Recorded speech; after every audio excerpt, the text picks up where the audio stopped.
دەسەڵاتداران و شاندی هەرێم لەگەڵ میدیا سێبەرەکانیان کەوتونەتە ستایش و پێهەڵدان بەو ڕێکەوتنەی لەبارەی بودجە لەگەڵ ناوەند کراوە. بەڵام ڕاستی ڕێکەوتنەکە و ئامانج لێی تەنها شەریعەتدانە با تاڵان فرۆشکردنی نەوت و گرێبەستە نەوتیەکان نەک بەرژەوەندی خەڵکی هەرێمی کوردستان و باشکردنی موچە و گوزەرانی هاوڵاتیانی کوردستان.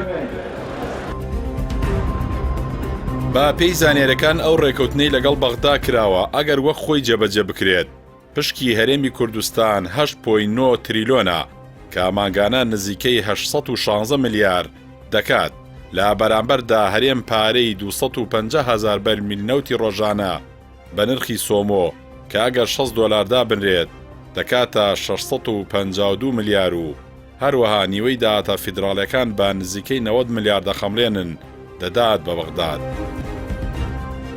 ماگانە دەبێت هەرێم 59 ملیار دینار بدات بە دانەوەی قەرزی بانکە بازرگانیەکان، 652 ملیار داهاتی نەوت زایدەن 90 ملیار نیوەی داهاتە فیدراڵیەکان زایدەن 59 ملیار قەرزی بانکە بازرگانیەکان یەکسانە بە 801 ملیار دینار. 816 ملیار لی دەرچێ 801 ملیار دینار ماگانە 15 ملیار دینار بۆ هەرێم لەو پارەیە دەمێنێتەوە. وەزی بەغداش هاوکات محەممەدی حاجی مەحموود سکرتێری حیزبی سۆسیال دیموکراتی کوردستان لە لێدوانی بۆ میدیای حیزبەکەی ئەوەی ئاشکرا کردووە کە ئەو ڕێکەوتنەی کراوە هەموو شتەکان بە قازانجی کورد نییە و لە قازانجی حکوومەتی عێراقدایە. دەژڵێت شاندی هەرێم عێراق چی پێوتووە هەمووی داوەتیە و نیوەی داهاتی هەرێمی کوردستان و نەوتی پێداوە بەرامبەر بە شتێک کە ناتوانێت چارەسەری کێشەی ئابووری پێ بکات. کاوە محەممەد لە هاوپەیمانی هیوای کوردستانی ڕایگەیاند ئەم ڕێکەوتنە لە بەرژەوەندی هەرێمی کوردستان نییە، هەروەها جێبەجێکردنی ڕێکەوتنەکەش مەحاڵە.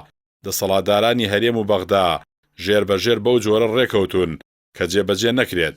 تەنها دەستکەوتێک لەم ڕێکەوتنە بۆ حکوومەتی هەرێم هەبێت درێژەدانە بە تاڵانبردنی نەوت و گومرگ و داهاتی خاڵا سنووریەکان. وقد أعلن الحكومة الإقليم عن قيامها کاوە محەممەد ئەوەشی ئاشکرا کردووە تەنها ئەو خاڵانە لە سوودی هاوڵاتیانی بەژمەینەتی کوردستانە کە هاوپەیمانی هیوا لە پرۆژە یاساکەدا جێی کردوونەتەوە ئەویش ئەگەر جێبەجێ بکرێت. هەر لەو بارەوە عەلی حەمەساڵح لە نووسینێکدا لە تۆڕی کۆمەڵایەتی فەیسبوک بڵاوی کردوێتەوە دەڵێت وەفتی دانوستانکار و هەموو بەرپرسان باسی سەرکەوتن دەکەن ئەگەر پەسەندکردنی بودجە دەستکەوتە وەک ئەوەی هەموو بەرپرسان باسی دەکەن دەبێت ئەم پاشەکەوتی موچە لا ببرێت. عەلی حەمەساڵح جەخت دەکاتەوە کە یەک خاڵ بەلای ئەوانەی بڕیاردەری سیاسی نەوتن گرنگ بوو ئەویش بریتیە لەوەی کارتێکی یاساییان بەدەستەوە بێت کە هەرێم بۆی هەیە نەوتی خۆی بفرۆشێت. ئەم کارتەیان لە بودجێ ئەم ساڵ دەستکەوت.